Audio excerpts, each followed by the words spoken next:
السلام علیکم ورحمۃ اللہ وبرکاتہ ایوری ون۔ آج کے لیکچر میں ہم بات کریں گے کہ اپنے ایمان کو کیسے بڑھائیں، کیونکہ ایمان ایک ایسی چیز ہے جو بہت میٹر کرتی ہے، اور اسی لیے میں نے اس ٹاپک کو لسٹ میں رکھا کہ we should work on our ایمان۔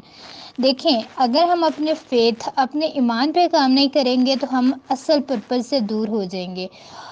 ہمارا جو انسان ہے نا، ہمارا پرابلم یہ ہوتا ہے کہ ہم انسانوں کو خوش کرنے کے لیے کیا کچھ کرتے ہیں۔ ان کے لیے گفٹس خریدنے ہوں تو ہم کئی گھنٹے مارکیٹ میں پھریں گے، لیکن 5 نمازیں جن کے لیے ٹوٹل ملا کر 50 منٹس بنتے ہیں، اس کے لیے ہمارے پاس وقت نہیں ہوتا، کیونکہ یہ ہماری پرائرٹی نہیں ہے نا۔ مطلب ہماری ترجیحات ہی اور طرح کی ہیں، اور اس کی وجہ اصل یہ ہے کہ ہمارا ایمان جو ہے وہ بہت زیادہ کمزور ہے، اور ہم نے اپنے ایمان کو انکریز کرنا ہے، کیونکہ ایمان کی حالت بدلتی رہتی ہے، اور اس کا بہت حد تک تعلق ہمارے بیہیویئر سے بھی ہے۔ کیسے؟ دیکھیں، اگر ہم جو ہے وہ تھوڑا اریٹیٹ ہوں گے، تھوڑا کڑوا بولیں گے، یا ڈپریسڈ ہوں گے، اسٹریس میں ہوں گے، تو ڈیفینیٹلی اس کا مطلب ہے کہ ہمارا ایمان کمزور ہے، ٹھیک ہے۔ سو ہاؤ ٹو انکریز اور ایمان، یہ ہمارا آج کا ٹاپک ہے، اس پہ ہم بات کریں گے۔ لیکن پہلے اگر ہم تاریخ کو دیکھیں تو بہت سے نوجوان ایسے گزرے ہیں جن کا ایمان بہت ہائی تھا، اور جن کی وجہ سے ایسی تاریخ میں چینجز آئی ہے کہ انسان حیران رہ جاتا ہے۔ کیونکہ صلاح الدین ایوبی کے دور میں جو کرسچن تھے، ان کی یہ سازش ہوتی تھی کہ یوتھ کو خراب کر دو تو سب خراب ہو جائے گا، ٹھیک ہے۔ کیونکہ یوتھ جو ہے وہ کسی بھی نیشن کی ایک بیک بون ہوتی ہے، اور ہمیشہ چینج نوجوانوں سے آتی ہے۔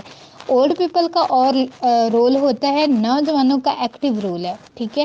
اور جس قوم کے نوجوان خراب ہو گئے، جنہوں نے اپنا وقت ضائع کرنا شروع کر دیا، تو سمجھ لیں کہ ان کا ڈاؤن فال شروع۔ اور صلاح الدین ایوبی کا مجھے ایک کوٹ یاد آ رہا ہے، انہوں نے فرمایا تھا کہ اگر تم نے کسی قوم کو برباد کرنا ہے تو نوجوانوں کو ٹارگٹ کرو، اس کے نوجوانوں میں امورالٹی، فحاشی اور فضول چیزیں عام کر دو، تو آٹومیٹکلی اس کا جو ڈاؤن فال ہے وہ سٹارٹ ہو جائے گا۔ اور دیکھیں، آج یہی ہو رہا ہے۔ آج کل پاکستان میں جتنا سستا نیٹ پیکج ہے، اور جتنے زیادہ جو ہے وہ مطلب برائی اتنی زیادہ عام ہے، اور اسپیشلی رات کو ایسی مطلب اسپیشل آفرز آتی ہیں، میں حیران ہو رہی تھی۔ میں خود جو ہے وہ مجھے پیکج کرنا تھا، اور صرف ایک پیکج ایسا تھا جو کہ رات میں تھا، اور وہ 30 GB کا تھا، باقی سارے جو کوئی 4 GB، کوئی 8 GB، اور ان کی جو ہے وہ پرائس بھی زیادہ تھی، لیکن رات والا جو ہے وہ سستا تھا۔ تو میں حیران ہو رہی تھی کہ جب اس طرح کے اتنے سستے پیکجز اور اتنے جو ہے وہ ہمیں ایکسیس دی جائے گی، تو ڈیفینیٹلی جو ہے وہ یوتھ برائی کی طرف جائے گی، ٹھیک ہے۔ اور جو ہے وہ پھر ظاہر سی بات ہے، جب رات سوشل میڈیا پہ اور موبائل فون پہ گزرے گی تو لیٹ سوئیں گے، صبح فجر قضا ہوگی، زندگی میں وہ برکت ہی نہیں رہتی جو اصل صبح سویرے اٹھ کے نماز پڑھنے سے، قرآن پڑھنے سے جو ہے وہ آتی ہے۔ اور میں یہ صرف جو ہے وہ آپ کی بات نہیں کر رہی، اس میں میں خود بھی شامل ہوں، ٹھیک ہے۔ تو یہ ایک میرے لیے بھی ریمائنڈر ہے، اور آپ سب کے لیے بھی ہے کہ ہمیں جو ہے وہ اپنے ایمان پہ کام کرنے کی بہت زیادہ ضرورت ہے، اور ہم یہ دیکھیں کہ وہ کون سی چیزیں ہیں جو ہمارے ایمان کو کمزور کر رہی ہیں، یا وہ کون سی چیزیں ہیں جو ہمیں اپنے رب سے دور کر رہی ہیں، ٹھیک ہے۔ کیونکہ دیکھیں، ہمارا مسئلہ یہ ہے کہ آج کل ہمارے پاس نہ کوئی پرپز ہے، نہ کوئی مشن ہے۔ اگر میں آپ میں سے کسی سے بھی پوچھوں گی کہ آپ کی زندگی کا مقصد کیا ہے، تو جو ہے وہ آپ ہو سکتا ہے کہ آپ اپنی اسٹڈی کے حساب سے بتا دیں۔ کوئی اگر انگلش پڑھ رہا ہے تو وہ کہے گا کہ میں نے کل کو لیکچرر بننا ہے، میں نے جو ہے وہ انگلش کو آگے لے کے چلنا ہے۔ کوئی جو ہے وہ اگر میتھ پڑھ رہا ہے تو اس کا ہوگا کہ میں جو ہے وہ ایک میتھمیٹیشین بن جاؤں۔ کوئی جو ہے وہ ڈاکٹر بننے کی خواہش رکھتا ہے، ٹھیک ہے۔ لیکن مجھے یہ کہیں بھی سننے کو نہیں ملے گا کہ مجھے کوئی یہ کہے کہ مجھے ڈاکٹر بننا ہے، مجھے دعویٰ کا کام کرنا ہے، مجھے دین کا کام کرنا ہے، I want to become a change maker, مجھے جو ہے وہ سوسائٹی میں کوئی چینج لے کے آنا ہے۔ تو کیونکہ وہ سوچ ہی نہیں ہے، وہ پرپز ہی نہیں ہے، اور اسی وجہ سے جو ہے وہ ہم دیکھتے ہیں کہ جو ہے وہ ایمان کی کمزوری ہے، ٹھیک ہے. So we need to work on ourselves, کیونکہ جس قوم کے جوان بیدار ہو جاتے ہیں نا، ہوشیار ہو جاتے ہیں، ان کو ریئلائزیشن ہو جاتی ہے کہ وہ کون ہے، اس قوم میں پھر میریکلز ہوتے ہیں، ٹھیک ہے. اور اصحاب کہف کی سٹوری سے ہمیں یہی سبق ملتا ہے کہ جب نوجوان سیدھے راستے پہ چلنا سٹارٹ ہو جاتے ہیں تو لٹرلی معجزے ہوتے ہیں، ٹھیک ہے. یو کانٹ ایون بلیو کہ ہو کیا رہا ہے، بٹ چینج آتا ہے. So let's talk about increasing اور ایمان. میں آپ لوگوں کے ساتھ کچھ ویز ڈسکس کروں گی جن پہ کام کر کے ہم اپنے ایمان کو جو ہے وہ بڑھا سکتے ہیں. سو پہلا جو وے ہے ایمان کو بوسٹ کرنے کا، وہ بہت خوبصورت طریقہ ہے اور ہماری روح کی بہت بڑی ضرورت ہے. That is reading and pondering the Quran. Reading کرنا اینڈ پونڈر کرنا یہ دو مختلف چیزیں ہیں، ٹھیک ہے. اگر ہم قرآن کو رک کر پڑھیں، تلاوت کریں، ٹھیک ہے، یا پھر تلاوت سنیں. اور تلاوت سننے کے لیے جو ہے وہ بیسٹ چیز یہ ہے کہ آپ یوٹیوب پہ 8D قرآن ریسیٹیشن سرچ کریں، ٹھیک ہے. اور کوئی بھی سورہ ہیڈ فون لگا کر سنیں، کیونکہ آپ کو وہاں پہ پوری پلے لسٹ مل جاتی ہے. وہاں پہ سورہ یاسین ہے، سورہ رحمان ہے، سورہ ملک ہے.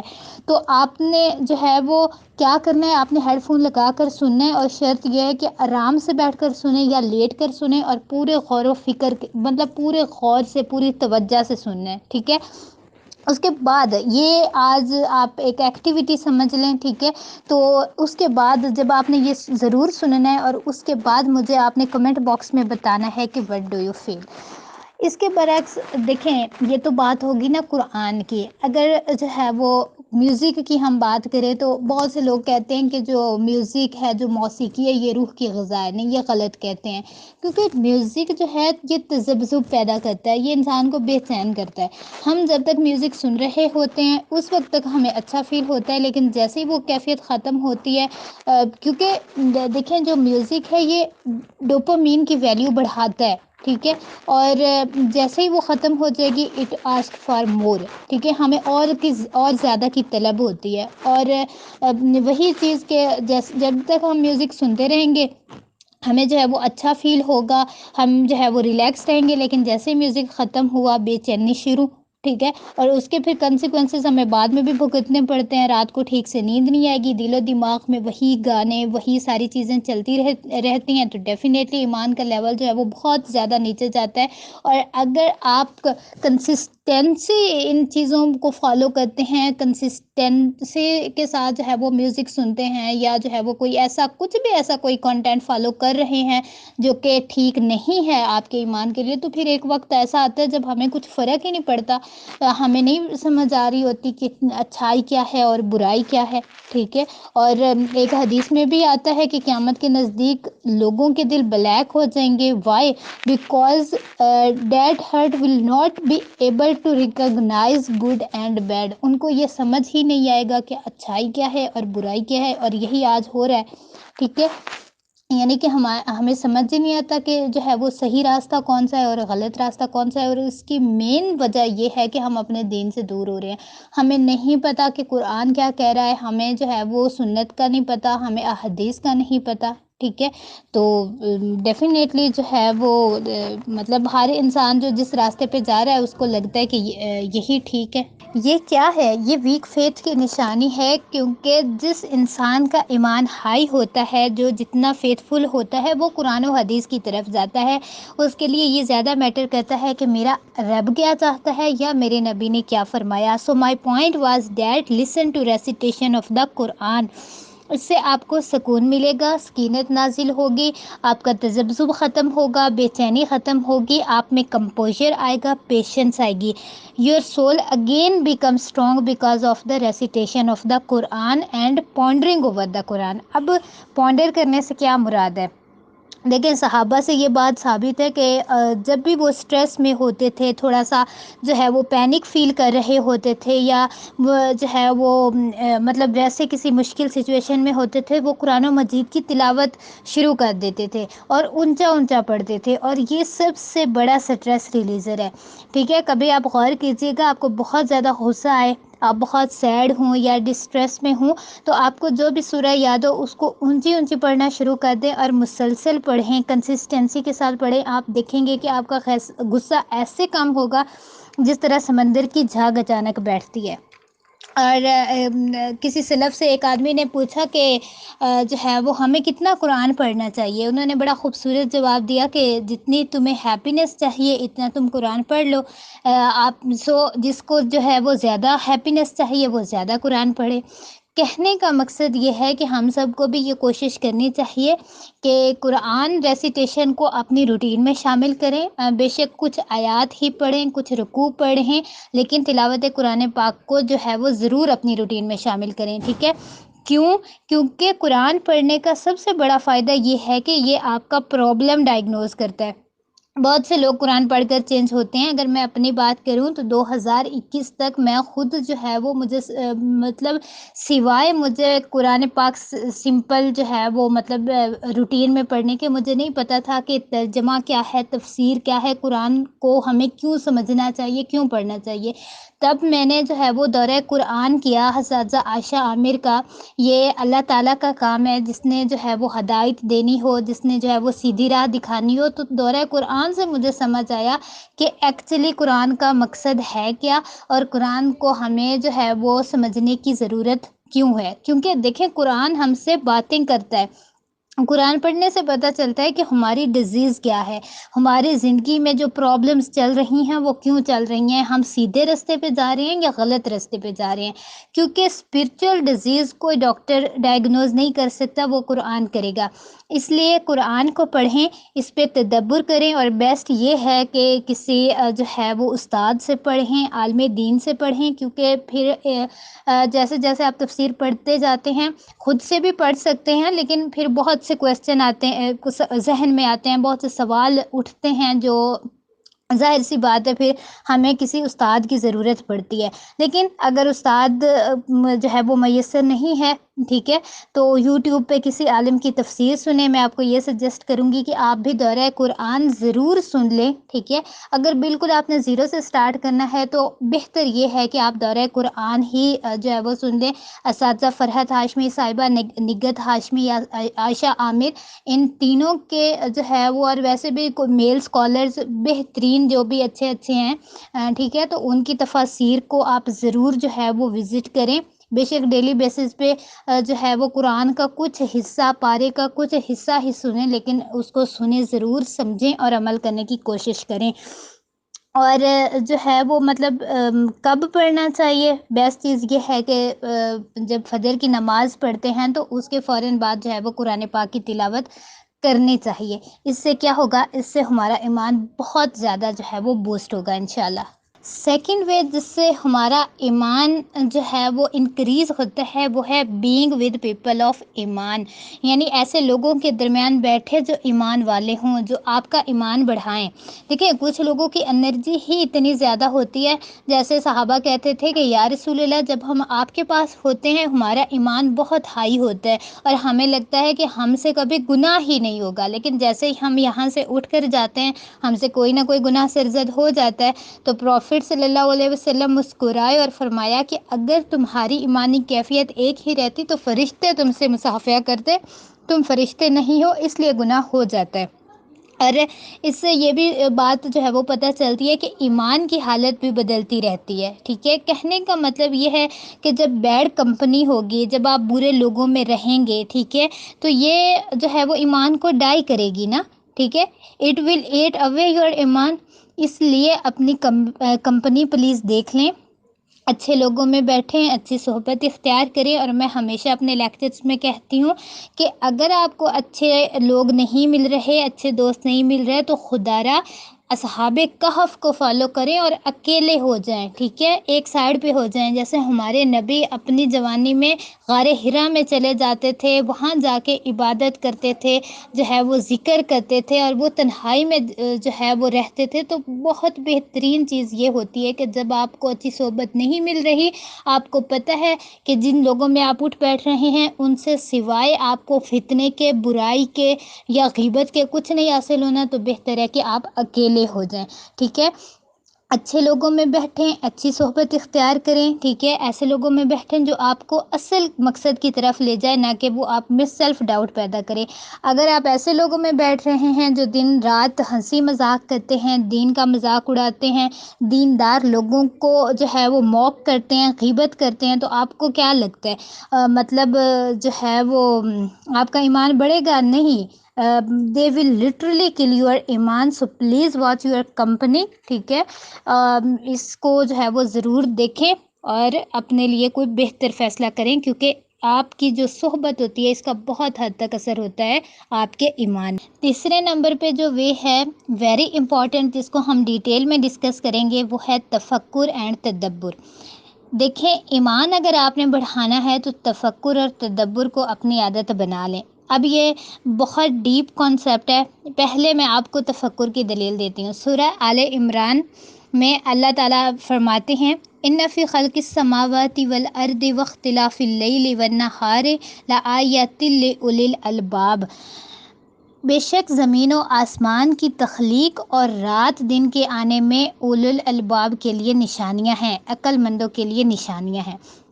آگے فرمایا الذین یذکرون اللہ قیاما وقعودا وعلی جنوبہم ویتفکرون فی خلق السماوات والارض، یہ وہ لوگ ہیں جو اللہ کو یاد کرتے ہیں، اللہ کا ذکر کرتے ہیں اور تفکر کرتے ہیں زمین و آسمان کی تخلیق پہ، اور کہتے ہیں اے ہمارے رب یہ سب بلا وجہ آپ نے نہیں بنایا، اس کا ایک مقصد ہے، ٹھیک ہے۔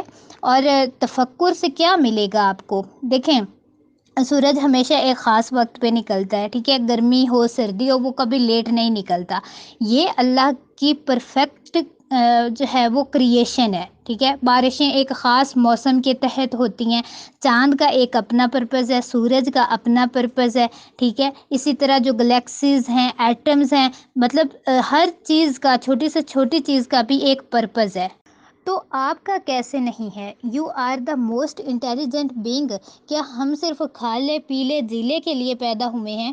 اور یہی وجہ ہے کہ جو لوگ تفکر کرتے ہیں وہ اس چیز کو پا لیتے ہیں، کیونکہ وہ اس کنکلوژن کو پا لیں گے کہ واقعی انسان بنا کسی وجہ کے پیدا نہیں ہوا۔ اب میں آپ کو تدبر کی دلیل دیتی ہوں۔ دیکھیں، اللہ تعالیٰ قرآن مجید میں فرماتے ہیں افلا یتدبرون القرآن ام علی قلوب اقفالها، کیا یہ لوگ تدبر نہیں کرتے قرآن پہ یا ان کے دل بند ہو چکے ہیں؟ یہاں پہ تدبر کے الفاظ ہیں، ٹھیک ہے۔ ناؤ لیٹس ٹاک اباؤٹ تدبر اینڈ تفکر۔ دیکھیں، جو تدبر ہے اس کے روٹ ورڈز ہیں دابرا، ٹھیک ہے، جس کا جو ہے وہ مطلب ہوتا ہے to turn back, follow after and extreme, یعنی کہ ایکسٹریم لیول پہ جانا، بہت ڈیپتھ میں جانا، ڈیپ جانا، یہ ہے تدبر۔ اس میں آپ ایک جو ہے وہ چیز میں غور کرتے ہیں اور غور کر کے اس چیز کے نتائج نکالتے ہیں، اور سائنٹیفک میتھڈ میں اس کو انٹروسپیکشن بھی کہتے ہیں، ٹھیک ہے۔ اب اگر ہم بات کریں تفکر کی، تو اس کا جو روٹ ورڈز ہیں وہ ہیں فاقرہ، اس کا جو مطلب ہے وہ ہے ایگزامن کرنا، ٹھیک ہے، تھاٹ اپون اینڈ ریفلیکٹ کرنا، مطلب اس کا بھی ملتا جلتا جو ہے وہ میننگ ہے تدبر کے ساتھ۔ اس کا بھی مطلب ہے سوچنا اور فیکٹس کی بیسس پہ اس تک پہنچ جانا، اور اللہ ہمیں تدبر کی بھی دعوت دے رہا ہے اور تفکر کی بھی، ٹھیک ہے، اور یہ دونوں سائنٹیفک میتھڈ ہیں جو کہ قرآن نے ہمیں دیے۔ دیکھیں، سائنس جو ہے نا وہ دو طرح کے ہوتے ہیں، ایک آیات الکونیہ اور ایک آیات الشریعہ۔ آیت الکونیہ کیا ہے؟ سائنس ان دا یونیورس، یعنی کہ یونیورس کی ایگزسٹنس دیکھو، کریشن دیکھو اور مجھے بتاؤ کہ یہ خود بن سکتی ہے، یا کہ مجھے بتاؤ کہ کیا تمہارا کوئی رب نہیں ہے، تم خود سے ہی پیدا ہو گئے ہو، ٹھیک ہے، یا کیا تم کوئی اتنی پرفیکٹ چیز بنا سکتے ہو؟ یہ ہے تفکر اور تدبر۔ پھر آیات الشریعہ، یہ کیا ہے؟ یہ ہے قرآن اور سنت میں جو سائنس ہیں کہ کیسے اتنی پرفیکٹ کتاب بن گئی، کیسے اتنے پرفیکٹ لاز بن گئے، اور اس پہ باقاعدہ گوروں نے اکنالجمنٹ دی ہے کہ واقعی شریعہ جو ہے وہ جرائم کو روٹ سے اکھاڑ کر پھینکتی ہے۔ اب ایک عام مسلمان دونوں پہ تدبر اور تفکر کرے گا تو حق کو پا جائے گا. لیکن مسئلہ یہ ہے کہ ہمارے پاس وقت ہی کہاں ہے. دن رات تو جو ہے وہ موبائل کے نوٹیفیکیشن نے مطلب گھیرا ہوتا ہے ہمیں، جو ہے وہ مطلب ہمارے پاس یہ سوچنے کا ہی وقت نہیں ہے کہ جو ہے وہ ہم کہاں جا رہے ہیں اور ایکچولی ہمیں کیا کرنا چاہیے. اور یہ بہت بڑا چیلنج ہے. ٹھیک ہے، اگر ہم نے اپنے ایمان کو بڑھانا ہے تو تفکر اور تدبر کی طرف آنا ہوگا. ٹھیک ہے، اور اسی لیے جو ہے وہ ہمیں زندگی میں بہترین ڈیسیجن لینے چاہیے. ٹھیک ہے، زندگی کو انجوائے بھی کرنا چاہیے، فن بھی کرنا چاہیے. ٹھیک ہے، لیکن یہ بھی تو غور کریں نا کہ جو ہے وہ کہیں میں پیسے تو نہیں ضائع کر رہا، کہیں میں اپنا وقت تو نہیں ضائع کر رہا، میں زندگی کیسے گزار رہا ہوں اور اصل میں مجھے جو ہے وہ کیسے گزارنی چاہیے. ٹھیک ہے، غور و فکر کرنے والے بنیں، اپنے آپ کو ٹائم دیا کریں، اس سے آپ کا ایمان جو ہے وہ بہت زیادہ بوسٹ ہوگا. نمبر 4 پوائنٹ پہ جو وہ ہے ذکر آف اللہ. In order to increase your ایمان یو ریئلی نیڈ ٹو ذکر آف اللہ. ٹھیک ہے، دیکھیں یعنی کہ اپنے آپ کو اللہ کے ذکر میں مصروف رکھیں. گپ شپ لگائیں، ٹھیک ہے، لیکن اتنی نہیں کہ دل سخت ہو جائیں. باتیں کریں لیکن اللہ کو بھی یاد کریں. اور رب کو یاد کرنے کے بہت سے طریقے ہیں، جیسے ہر نماز کے بعد تسبیح فاطمہ ہم پڑھتے ہیں 33 مرتبہ سبحان اللہ، 33 مرتبہ الحمدللہ اور 33 یا 34 مرتبہ اللہ اکبر. اس کے علاوہ بھی اذکار ہیں جیسے سبحان اللہ و بحمدہ، سبحان اللہ العظیم، اللہ تعالیٰ کو بہت پسند ہے. اس طرح جو ہے وہ درود شریف اللہ کو بہت پسند ہے. صبح اور شام کے اذکار الگ سے ہیں. ٹھیک ہے، اس لیے اپنے ٹنگ کو موئسٹ رکھیں، ادروائز جو آپ کا ہارٹ ہے وہ ہارڈ ہو جائے گا. ٹھیک ہے، اور اس کے بعد جو ہے وہ آپ کچھ بھی مطلب جب دل سخت ہو جاتے ہیں نا تو اس کے بعد کچھ بھی کرنے کو دل نہیں کرے گا. لیکن یہ بھی سچ ہے کہ شروع میں جب ہم ذکر کی طرف آتے ہیں، ٹھیک ہے، تو یا کچھ بھی ورد کرنے کی یا تسبیح کرنے کی کوشش کرتے ہیں تو بہت زیادہ ریزسٹنس آتی ہے. ٹھیک ہے، ہمارا دل ہی نہیں کرتا کہ جو ہے وہ ہم کوئی بھی ذکر کریں. انفیکٹ ہم شروع کرتے ہیں تو جو ہے وہ 5 سے 6 منٹ بعد ہم جو ہے وہ ڈسٹریکٹ ہو جاتے ہیں، ہمیں جو ہے وہ سمجھ ہی نہیں آتی کہ ہم کچھ پڑھ رہے تھے. ٹھیک ہے، کیوں ہوتا ہے ایسا؟ کیونکہ دل ابھی ایکسیپٹ ہی نہیں کر رہا، وہ عادی ہی نہیں ہے. ٹھیک ہے، لیکن جب آپ روٹین میں کریں گے تو خود ہی عادت بنتی جائے گی. لیکن پہلے خود کو فورس کرنا پڑے گا، پہلے خود کو فورسفلی اٹھانا پڑے گا، نماز کے لیے بھی اور اذکار کے لیے بھی. ٹھیک ہے، اس کے بعد انشاءاللہ عادت بنے گی اور اس کے بعد آپ اس چیز کو انجوائے کریں گے. آپ جو ہے وہ آپ کو عبادت میں مزہ آئے گا. ٹھیک ہے، ذکر سے لطف آئے گا. کیونکہ ایک صحابی تھے، آپ صلی اللہ علیہ وسلم سے پوچھا کہ یا رسول اللہ، اعمال تو بہت ہیں کرنے کے لیے، مطلب بہت سے اعمال کا حکم دیا گیا ہے، آپ مجھے کوئی ایک آدھا بتا دیں جو میں روٹین میں اور ریگولر بیسس پہ کروں. تو آپ نے فرمایا کہ اپنی زبان کو اللہ کے ذکر سے تر رکھو. ٹھیک ہے، اور ذکر کرنے کے جو اب ٹائمنگ ہیں وہ ہم سب نے اپنی اپنی روٹین کے لحاظ سے دیکھنے ہیں. ٹھیک ہے، ہو سکتا ہے کہ اگر آپ سفر کر رہے ہوں تو سفر کے دوران آپ ذکر کر سکتے ہیں. ٹھیک ہے، اگر آپ کھانا بنا رہے ہو تو کھانے کے دوران بھی ذکر کیا جا سکتا ہے. آپ ایسے ہی بیٹھے ہیں، ٹھیک ہے، گھر میں بیٹھے ہیں یا روم میں بیٹھے ہیں تو آپ کوشش کریں کہ فضول باتیں، غیبت اور ادھر ادھر کی جو ہے وہ باتیں کرنے کی بجائے آپ جو ہے وہ ذکر کر لیں. ٹھیک ہے، اور اس کے پھر فائدے بھی تو بے انتہا ہیں نا، اتنے فائدے ہیں کہ ہم سوچ ہی نہیں سکتے. اور ایک حدیث میں آتا ہے کہ جو بندہ بہت زیادہ استغفار کرتا ہے، جیسے استغفر اللہ و اتوب الیہ یا سمپل استغفر اللہ کہتا ہے، تو اللہ جو کہ اللہ کے نبی 100 بار مطلب دن میں کیا کرتے تھے، 100 بار استغفر اللہ کیا کرتے تھے، تو اللہ تعالیٰ جو ہے وہ اسے ڈسٹریس سے ریلیف دے گا. اللہ ہر مشکل سے اس کے لیے راستہ نکالے گا اور اللہ اسے وہاں سے رزق دے گا کہ وہ سوچ بھی نہیں سکتا. اور ذکر سے ریلیٹڈ میں آپ کو ایک موٹیویشنل واقعہ سناتی ہوں اور پھر میں اپنی بات کا اختتام کروں گی. اور وہ امام احمد بن حنبل کا ایک بہت مشہور واقعہ ہے. وہ امام تھے، ٹوٹل جو ہے وہ 4 امام ہیں اور ان میں سے ایک یہ ہیں اور یہ محدث بھی تھے. ٹھیک ہے، اور اپنے دور میں وہ اتنے مشہور تھے کہ لوگ بہت دور دور سے سفر کر کے ان سے اسپیشل ملنے کے لیے آتے تھے. اس وقت نہ اچھی سواریاں تھیں، نہ ہی سوشل میڈیا کا دور تھا. ٹھیک ہے، تو مطلب لوگوں کو یہ نہیں پتہ تھا کہ وہ مطلب بائی فیس کس طرح کے دکھتے ہیں. ٹھیک ہے، اچھا ایک دفعہ احمد بن حنبل جو ہیں وہ عراق کے علاقے میں گئے. ٹھیک ہے، اور وہاں تھک ہار کر ایک مسجد میں آرام کرنا چاہا۔ مسجد کا خادم آیا اور اس نے دیکھا کہ کوئی شخص ہے جو مسجد میں آ کر لیٹ گیا ہے۔ وہ ان کے پاس گیا اور کہا کہ جو ہے وہ تم یہاں نہیں سو سکتے، یہ مسجد ہے تو تم یہاں سے نکلو۔ آپ نے فرمایا کہ جو ہے وہ میں ایک مسافر ہوں، یہاں تھوڑی دیر کے لیے مطلب آرام کرنا چاہتا ہوں، تو میں صبح چلا جاؤں گا۔ لیکن وہ ملازم نہیں مانا، ٹھیک ہے، اور جو ہے وہ امام احمد بن حنبل نے بھی نہیں بتایا کہ میں جو ہے وہ احمد بن حنبل ہوں، ٹھیک ہے، کیونکہ وہ یہ نہیں چاہ رہے تھے کہ وہ میرا مرتبہ جان کے میری عزت کرے، ٹھیک ہے۔ اور اس نے پھر آگے مطلب ملازم نے یہ کہا کہ پتہ نہیں کہاں سے یہ چور اچکے اٹھ کے آ جاتے ہیں، تو آپ نکلیں یہاں سے۔ جو ہے وہ حضرت صاحب آرام سے اٹھے اور جو ہے وہ باہر نکلے، باہر سیڑھیاں تھیں، وہاں جا کے بیٹھ گئے۔ کچھ دیر بعد وہ ملازم ادھر آ گیا اور غصہ کرنے لگا کہ جو ہے وہ آپ کو اندر سے نکالا ہے، آپ باہر آ کے بیٹھ گئے ہیں، تو آپ یہاں سے نکلیں، ٹھیک ہے۔ تو وہ جو ہے وہ باقاعدہ دھکے دینے لگا کہ آپ یہاں سے نکلیں۔ اسی وقت سامنے، بالکل سامنے ایک دکان تھی، وہاں پہ جو ہے وہ کوئی شخص روٹیاں لگا رہا تھا۔ رات کا وقت تھا، کوئی ہوٹل ہوگا یا کوئی بیکری وغیرہ ہوگی، تو وہاں پہ وہ تندور پہ شاید نان یا روٹی لگا رہا تھا۔ اس نے جب یہ دیکھا نا کہ کوئی ملازم ہے اور وہ ایک بھلا انسان ہے، بھلا آدمی معلوم ہوتا ہے، اس کو وہ دھکے دے رہا ہے، تو اس نے آواز لگائی کہ آپ میرے ہوٹل میں آ جائیں، آپ یہاں پہ جتنا بھی دیر آرام کرنا چاہتے ہیں، بیٹھنا چاہتے ہیں، تو آپ یہاں پہ بیٹھ جائیں، ٹھیک ہے۔ تو احمد بن حنبل جو ہے وہ آ کے اس کی دکان میں بیٹھ گئے، ٹھیک ہے۔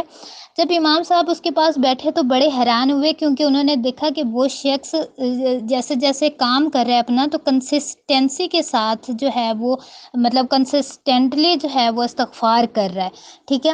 تو امام صاحب جو ہے وہ انہوں نے بولا کہ ماشاءاللہ یہ بہت اچھی بات ہے جو آپ استغفار کرتے ہیں۔ وہ شخص کہنے لگا اس کی ایک وجہ ہے۔ امام صاحب حیران ہوئے، کہا اچھا کیا وجہ ہے؟ اس نے کہا میں نے ایک حدیث سنی۔ امام احمد بن حنبل تھوڑا اور حیران ہوئے کیونکہ خود محدث تھے، تو مسکرائے اور فرمایا اچھا بہت اچھی بات ہے، کیا حدیث ہے، ٹھیک ہے۔ اور جو ہے وہ کہنے لگا کہ حدیث یہ ہے کہ میں نے حدیث میں یہ پڑھا تھا کہ انسان کا مطلب جب بھی انسان کو چاہ رہا ہو کہ میرا یہ کام ہو جائے، ٹھیک ہے، یا اسے کسی کام کی حاجت ہو، تو وہ کثرت سے استغفار جو ہے وہ کرے تو اس کا کام ہو جاتا ہے۔ امام احمد بن حنبل مسکرائے اور کہا ماشاءاللہ بہت مطلب اچھی حدیث سنائی آپ نے، لیکن یہ بتائیں کہ آپ کا کیا کام ہے، آپ کس وجہ سے استغفار کرتے ہیں؟ تو جو ہے وہ اس نے جواب دیا کہ میری خواہش ہے میں زندگی میں ایک بار امام احمد بن حنبل سے ملوں۔ اور یہ سن کر امام احمد جو ہے وہ لٹرلی وہ رونے لگ پڑے، ٹھیک ہے، ہی کرائڈ، اور انہوں نے اسے زور سے ہگ کیا اور انہوں نے فرمایا کہ میں ہی ہوں امام احمد بن حنبل، اور جو ہے وہ اللہ تعالیٰ مجھے یہاں دھکے دے کر لایا ہے، میں زبردستی تم تک لایا گیا ہوں، ٹھیک ہے۔ تو یہ ہوتی ہے مطلب سبحان اللہ، یہ ہوتی ہے ذکر کی فضیلت، اور یہ ہوتا ہے جو ہے وہ مطلب جب ہم ذکر کرتے ہیں تو اللہ تعالیٰ ہمیں جو ہے وہ مطلب اس کی فضیلت اور اس کا جو اجر ہے اتنا زیادہ دیتے ہیں کہ ہم سوچ بھی نہیں سکتے۔ اور اپنی بات کا اختتام میں اقبال کے اس شعر سے کروں گی۔ انہوں نے فرمایا تھا اللہ سے کرے دور تو تعلیم بھی فتنہ، املاک بھی اولاد بھی جاگیر بھی فتنہ، نہ حق کے لیے اٹھے تو شمشیر بھی فتنہ، شمشیر ہی کیا نعرہ تکبیر بھی فتنہ۔ بارک اللہ فیکم۔ السلام علیکم ورحمۃ اللہ وبرکاتہ۔